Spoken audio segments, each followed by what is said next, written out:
Now for more on the meeting between Chinese President Xi Jinping and U.S. President Donald Trump, I'm joined live by current affairs commentator Einar Tangen from Beijing. Welcome again to the broadcast. Thank you, Jessica. So, Einar, in the past few days, we've really been seeing the U.S. president sign and do a lot of things, such as signing these 2 executive orders, promising to crack down on large trade deficits, launch a review of China's market economy status, and also sanction a few dozen more people connected to the DPRK. How is Beijing reading all of these actions in advance of this upcoming visit? Well, I think there's obviously a desire to dampen expectations over the meeting that's coming up together with Donald Trump's tweets. He's made it very clear that this is going to be a, quote, hard meeting. But if you actually look at the executive orders, there's a lot less substance than meets the eye. I mean, none of these things are saying that there's going to be any immediate action other than the issues affecting the DPRK. And in fact, it seems to some that he's trying to change the current narrative, which is focusing on Russia and his administration things. And as you note from the optics, he actually left before he signed these actual trade orders. Yes. When a reporter asked about Flynn. That's very true. Good of you to point that out. You know, one thing I found interesting as well is there's obviously a division in the U.S. over the trade relationship with the United States. The U.S. Chamber of Commerce, the chief lobbyist organization for many of the major Fortune 500 companies in the United States, their response to those executive orders was very telling. They said, in part, quote, trade deficits often don't tell us much about the overall health of our economy. What do you think the danger is of focusing too much on trade deficits to determine trade policy? Well, I think the example that was used earlier about Apple is extremely important.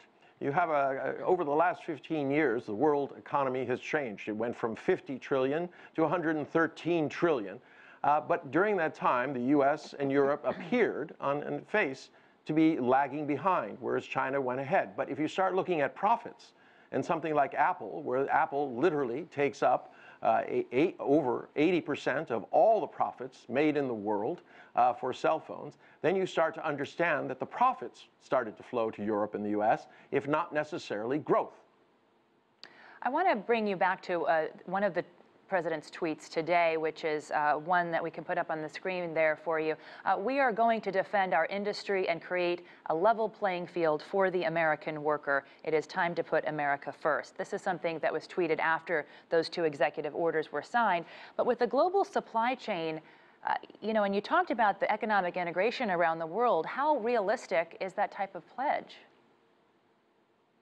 It really isn't. This is just red meat that he's putting out to his supporters. He's trying to get the narrative back online, and he's finding it very difficult to make the transition between being on the campaign trail and being the executive in charge of the United States. It's just so difficult for him, and there's a lot of frustration. He cannot control what's being said. So a lot of the things that are out there right now are these, quote, let's fulfill our campaign promises, let's be tough on China, and you know, let me show you how I'm going to do that. But he's being dogged, as we said, by other issues. But going into this visit, we've already seen Beijing focus on its importance economically, not just to the world, but to the American worker, talking about quoting studies that 2.6 million jobs are created through Chinese investment, also talking about how production in China lowers consumer prices for Americans. Do you think we're going to see even more of that leading up to the end of next week? No, I think this is a political opportunity for Trump. I don't think that Beijing should be looking at this necessarily as they want, which is a real meeting of the minds and trying to figure out what the future of the relationship will be. Hopefully, there will be good energy between them. But you're talking about 2 individuals, starkly different styles and worldviews. I mean, Beijing is saying, let's do win-win. Globalization is good. Climate change is bad. And Donald Trump is on the opposite end of that seesaw.